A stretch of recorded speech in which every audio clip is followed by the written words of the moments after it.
Bem-vindo, pessoal do Mabook Club, a mais uma resenha de livro. E hoje a gente vai falar desse livrinho aqui, É Tempo de Morangos, reflexões sobre livros, da Bruna Martioli e da Intrínseca.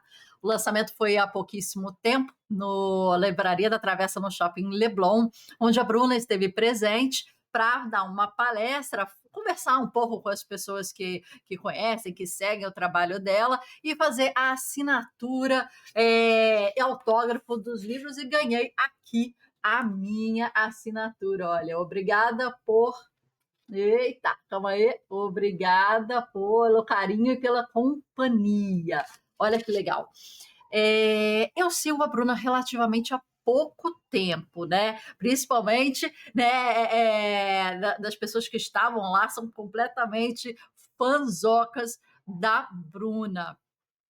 Eu acho que eu devo segui-la mais ou menos uns 2 anos, 1 ano e meio, por aí. Foi quando eu encontrei o conteúdo dela aqui no YouTube, falando sobre literatura. A Bruna é de São Bernardo do Campo, de São Paulo, professora de literatura, né, e faz mestrado e doutorado lá fora, em Portugal. E tem um conteúdo super interessante, com aulas, né, dicas, né, fala muito de Manuel de Barros, Augustina Bessa Luiz, fala muito da Clarice Lispector, como não, né? Drummond, por exemplo, Guimarães Rosa. Eu acho que é uma grande advogada dos autores, principalmente clássicos brasileiros. Eu acho que isso é fantástico. A Bruna tem uma interlocução muito boa, fala muito bem, né? Sempre muito, né, ponderada. E esse é o primeiro livrinho que ela lança. A gente acabou de ler agora, nesse minuto, tá fresquinho aqui, e acabamos de ler. Ganhamos um marcador de texto, né, nesse evento em que a gente fez a cobertura. E por falar nisso, eu vou colocar aqui para vocês o link da palestra dela e das assinaturas dela, tá? Porque a gente tem esse conteúdo aqui no canal também. E a gente ganhou esse botão, olha, leitor em formação, e esse outro botãozinho aqui, que é Tempo de Morangos. Tempo de Morangos, a gente sempre vai retomar muito rapidamente a referência da Hora da Estrela, de Clarice Lispector, em que ela vai finalizar o seu livro com isso. A Bruna também tem um podcast de mesmo nome, É Tempo de Morangos. E ela e as suas seguidoras, né, se comunicam através de emojis de morangos. Então, lá, a Intrínseca, né, fez uns cookies em formato, aqueles cookies de design, em formato de morango, com um bilhetinho para algumas pessoas que estiveram presentes. Então, foi uma noite muito especial.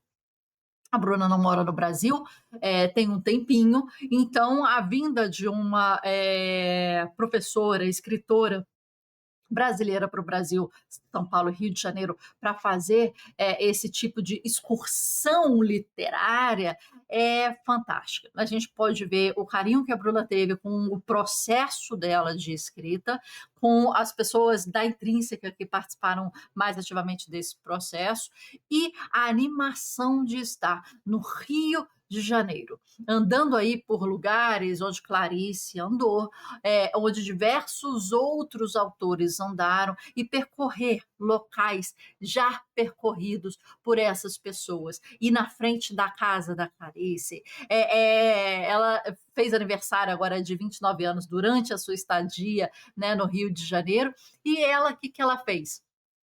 Ela colocou um bolo com uma foto da Clarice e foi lá na estátua da Clarice cantar um parabéns, né? Eu acho que para as duas, né? O que você vê é que uma representação artística, uma escultura, né, tem uma representatividade e uma força histórica. Claro que lembramos, lembraremos, leremos e lemos Clarice, lemos diversos outros que têm também as suas estátuas, mas a importância disso, né? A minha professora de escultura, Jo Grassini, ela é especializada em fazer bustos e estátuas de pessoas reais, vamos dizer assim, né? Em que é muito difícil, porque tem o jeito que a pessoa se vê, tem o jeito que as pessoas veem essa pessoa e tem o jeito como a pessoa é. Então, são 3 visões sobre a pessoa em que aquilo é complicado você pegar a essência. E ela conseguiu muito com Paulo Gustavo e Dona Hermínia no campo de São Bento, aqui em Niterói. Então, a presença dessas esculturas, ela é fundamental, porque acontece isso, né? A Bruna vai lá, tira foto, fala, divulga, traz Clarice, vai onde Clarice esteve, vai na frente da onde a Clarice viveu seus últimos anos de vida, né? De 1965 até 1977, ali no Leme, por exemplo, na Gustavo Sampaio. Então, ela reativa, né, a cidade, né, e potencializa os seus milhares de seguidores a entender a importância desses escritores e a importância de se olhar e vivenciar a cidade a partir do olhar diferente, curioso desses escritores. Um negócio interessante que eu achei bem legal eles terem colocado, eles terem tido esse tipo de insight, é colocados ao final do livro os livros mencionados, né, e os autores. Então aqui fica uma listinha, desculpa, aqui fica uma listinha de livros, né, em que ela mencionou durante, né, aqui durante a sua escrita. É um livro pequeno, tá? Um livro de 186 páginas, capítulos curtos, daquele tipo de livro que leva para algum local e lê, que você vai conseguir fechar o pensamento aí no capítulo e vai conseguir seguir seu rumo. Levei para o metrô, levei para o ônibus, levei para o consultório médico, levei para o cafezinho. Durante um cafezinho você já finaliza, né, um capítulo, são capítulos fluidos, leves de ler, super tranquilos, e parece ali que a Bruna está falando com os seus seguidores. Parece que ela ali está fazendo uma extensão do seu papo, que já é bem profícuo, né? No YouTube, onde ela faz vlogs, diários do dia a dia, indicações de livros, leituras de trecho de livros e muito mais. Eu ouvi um comentário, é claro que eu já falei isso, eu não sigo a Bruna há tanto tempo assim, né? Mas eu já vi comentários de pessoas que falaram assim: ah, a Bruna não dá tanto a opinião dela sobre certas coisas. Eu queria que ela fosse um pouco mais posicionada, por isso eu até deixei de seguir, e depois eu senti que ela mudou um pouco nesse sentido, se posicionando mais com as suas ideias, né, os seus ideais, os seus pensamentos, argumentando melhor nesse sentido também. E aí voltei a seguir. A gente está seguindo uma menina no seu processo de amadurecimento, né? Dos 19 aos 29 anos que ela fez agora, como eu falei. É uma pessoa em processo de descoberta, é uma pessoa em processo, ponto. Melhor. É isso. E quando você está disponibilizando a olhar para essa câmera aqui, a dividir as suas dúvidas, os seus anseios, a sua vida, o seu quarto, o seu armário, colocar aqui, né, a personagem que a pessoa pode olhar, nossa, que infantil. O que significa esse Mário aí, né? Nossa, tem cheio de cachorros, cheio de esculturas, tem aqui o relógio do Dali, né? A pessoa começa a inferir sobre coisas mais particulares, e a Bruna tem essa disponibilidade muito grande, frente a um histórico de vida forte, né, emocional, né, em que ela se abre até certo ponto, né. Agora, sentir que ela vai contando histórias muito particulares. Por isso que eu falei, a extensão do vlog dela. Ela fala da avó, ela fala do pai, ela fala da mãe, ela fala das perdas, ela fala do encontro com a literatura, ela fala o que representa isso, ela fala da solidão, ela fala dos choros. Ela trouxe muito para perto dela e da história de vida dela essas reflexões. Por isso que eu acho que pessoas que seguem a Bruna, ou pessoas até que estão pensando ou já entraram em letras, né, ou estudar literatura, eu acho que é o público ideal para esse livro aqui. Ele está recheado de passagens pessoais e está recheado de indicações de leituras, passagens, citações e muito mais, além dessa listinha ao final que a gente já falou, né? Agora, eu queria mostrar um trecho desse livro em que a Bruna fica mais sentir pelas palavras, mais emotiva. E por curiosidade ou por as coisas se encontrarem. Hoje, no dia que eu li essa parte, eu entrei no YouTube e o vídeo que caiu foi o vídeo que ela recita quando ela escreveu essa parte. Então, eu quero colocar aqui para vocês. Vamos lá? Bem, a gente está aqui no vídeo com a Bruna. Eu vou colocar aqui bem alto, vamos ver se vocês conseguem, né, ouvir em qualidade. Aqui eu já coloquei, né, no momento em que ela vai ler essa parte para você, a gente vai ver ela lendo o que ela escreveu e que é colocado aqui no livrinho dela, tá? Em um dos capítulos. Ela reescreve isso que ela se escreveu naquele período, tá? Deixa eu só ver aqui. Vamos lá. No dia 12 de dezembro de 2021. Foi ali que começou um grande processo para mim. Eu escrevi: eu quero os abraços que eu ainda não dei. Eu quero amar o que eu ainda não sei que existe. Eu quero falar os idiomas que eu não sei falar. Eu quero visitar os lugares que eu não visitei. E eu visitei. Quero viver as risadas que eu não ri. Quero chorar por outros problemas além desses e dessas pessoas. Quero outras perspectivas de vida, quero outras pessoas na minha vida. Quero fugir dessa coisa de sempre. Quero ler os poemas que vão se tornar os meus poemas favoritos e eu não tenho tempo. Eu quero a calma de um dia após o outro de novo. Eu quero parar de chorar esse choro que eu não posso controlar ou mudar. Eu quero ver os mesmos filmes e amá-los por outros motivos. Isso também já aconteceu. Eu quero o novo e eu quero parte do que eu já fui de bom. E eu só posso ser responsável por isso, porque essa é a minha vida e eu preciso tomar essas decisões. E aí vocês já vão entender como tudo se encaixa ou não. Quem assistiu o vídeo de É Assim Que Acaba, um vlog, na verdade, de leitura que eu li, da Colleen Hoover, vai entender basicamente o que aconteceu no meu relacionamento, vai entender. Bem, aqui ela entra numa parte mais pessoal, mas é isso. É pessoal, o vlog é pessoal, a história é pessoal, a gente acompanhar a vida dela é pessoal, né? E ela se coloca aqui. Acho que às vezes não tanto em ideias controversas, mas isso aqui é um, é um passeio pela sua vida. É um registro de uma existência, é um registro da evolução de um pensamento, de uma pessoa, de uma, né, mulher. E ela fala, quero ler algumas partes aqui para vocês. Ler é um gesto de confiança e de empatia, né, que nos faz reconhecer sentimentos e nos ver fora de nós. Né? A leitura não elimina o vazio, mas o acomoda. Ela nos torna mais felizes porque nos faz reconhecer a felicidade.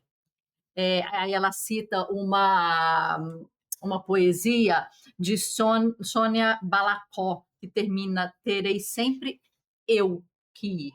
Né? Ler faz parte de um processo de ir embora. Crescemos porque é inevitável, começamos a olhar para o mundo e a questionar seu funcionamento, sua lógica. Né? E ela falou que foi buscar as respostas na filosofia. Ela cita vários livros do peito, só um medo danado de não ver nada, de não sentir nada, de não amar nada. Era como se eu já tivesse atrasada, mesmo sem saber para quê, durante a mudança dela, né, para um país, né, permanecer no mesmo lugar. investir nos mesmos erros, repetir ciclos intermináveis é o verdadeiro fracasso de uma vida adulta. E ela começa o livro, né, nessa parte e termina o livro citando A Hora da Estrela, da Clarice Lispector. Então, você vê o peso que tem, né? O mais importante do bordado é o avesso, o mais importante de mim é o que eu não conheço. Então, assim, agora ela entra na parte 1, né? E aí começa a falar. E ela começa comentando sobre é necessário sair da ilha para ver a ilha, do conto do Saramago, o conto da Ilha Desconhecida, e ela termina o livro também citando tanto Clarice, A Hora da Estrela, quanto esse conto de novo. Então ela fecha aí um ciclo, né? Ciclo diante dos 30, né? Em que ela fala isso. Na primeira parte, ela fala: ninguém tem pena de pessoas felizes, liberdade, eu não gosto de ler, a escolha das nossas profissões, João de Barro, Biblioteca Viva, a importância das pessoas mais velhas, né? Ela vai citando também filósofos, pensadores, grandes pensamentos, né? Ela vai citando livros, né? Ela sempre, quem segue nas redes sociais, sabe que Agostina Bessa Luiz é sempre muito citada aqui no livro também. Então, assim, eu gosto de pegar indicações de pessoas que leem pra caramba, que tem skin in the game, que tem a pele em risco, como dizia o Nassim Taleb. E quando você pega isso, você começa a fazer uma curadoria a partir de ombros de gigantes. Isso se torna muito interessante. Isso se torna o seu processo de aprendizado ainda mais potencializado. Né? A gente está fazendo no Instagram do Mabook Club uma série, né, que a gente começou agora no início do ano, pegando personalidades, a gente vai fazer da Bruna também, pegando personalidades, pessoas que não é famosa, não é famosa, mas e não é conhecida, é reconhecida. É pessoa de conteúdo, boa, pessoa que tem estofo, bagagem, o que dizer, o que falar, sem, né, encher o saco aí das redes sociais falando mais do mesmo ou reembalando coisa velha, sabe? E a Bruna é uma delas, a gente quer fazer com elas. É um carrossel, uma postagem, um carrossel que fala quais são os top livros, de 5 a 12 livros, que aquela pessoa indica. Tipo assim, cara, sempre falo sobre esse livro, sempre indico esse livro. Esse livro eu compro para todo mundo, né? Com certeza no da Bruna, a gente vê vários aqui atrás que tem essa pegada. Se eu perguntasse para ela quais são os top 10 livros que você indica, tipo assim, cara, se você fosse na livraria com uma amiga, você compraria esse. Né? Então, eu sei, Manuel de Barros, Guimarães Rosa, né, os livros que ela fez, os cursos e acompanhamento de leitura, como eu tenho ali, né, o Grande Sertão Veredas, por exemplo, né? Então são livros que impactam, que têm história, né? E ela, como professora, nada melhor do que o estudo filosófico, antropológico, a partir de grandes obras, grandes escritos. E esse livro, eu acho que traz isso, e trouxe no final uma questão mais filosófica. Acho que vai chegando no final, ela vai falando de Marc Augé, deve ser o nome, e aí eu gostei, eu anotei até aqui alguns pontos que eu li hoje, que é falar da corporeidade, do enraizamento, da questão de insuficiência, o tempo que não se fixa, não se repete, que escapa antes mesmo de ser plenamente aprendido. Atenção renovada para a forma como atravesso os lugares. Habitar lugares em vez de apenas atravessá-los, cultivar as relações em vez de consumi-las, aprender a demorar-se. Não apenas a vida pode recuperar a espessura do tempo, a densidade da experiência, a beleza do que não se repete. A Bruna chega a ser poética, né, certas vezes, né? E aí ela fala ao final sobre ser múltiplo, da vida experimentada, que ela quer ser feliz, ela quer viver, ela quer ter um novo na sua vida, né? É um livro bem interessante para quem gosta de livros, para quem gosta de ler, para quem gosta de literatura, quer dica boa, quer entender como uma pessoa superou seus traumas, os abandonos, os conflitos, né? Uma pessoa vive em outro país, como sente a solidão. A gente está lendo agora na leitura comentada o livro Cartas a um Jovem Poeta, do Rilke, e ele fala muito sobre a paciência, sobre a solidão, sobre o seu desenvolvimento como pessoa. E aqui quase que andando no mesmo caminho, eu senti isso, né, na história da Bruna, né, uma tristeza, uma solidão, uma necessidade de rompimento com um fluxo de acontecimentos que estava acontecendo na sua vida e que às vezes a gente tem que dar um basta, às vezes a gente tem que ir para muito longe, sabe? E eu sinto os respiros dela, os choros delas no vlog e essa abertura em que ela se disponibiliza, e não é fácil. Não é fácil você estar de frente à câmera falando aqui, ainda mais abrindo o seu coração. Essa disponibilidade psicológica e emocional que ela tem é fantástica. E se você colar com uma pessoa que, assim que está aqui na frente, falando com você, trocando ideia, né, colocando sua cara a tapa, os comentários aqui estão rolando aí, e você está fazendo o seu trabalho, fazendo o que você acredita, fazendo o que você ama, né? E é isso que ela termina o livro falando sobre ser privilegiada, não é a palavra que ela usa, mas é como se fosse isso, ser privilegiada por fazer o que ela ama, viver do que ela ama e amar do que ela vive, né? Ela faz essa brincadeirinha, mas isso é importante. Sejamos felizes, sejamos pessoas abertas a isso, disponíveis, como a Bruna se coloca. Então, uma ótima leitura, rápida, fluida. Bruna escreveu o seu coração e a gente indica aqui. Até a próxima leitura e fica aí com a palestra da Bruna lá na Livraria da Travessa, no Shopping Leblon. Até!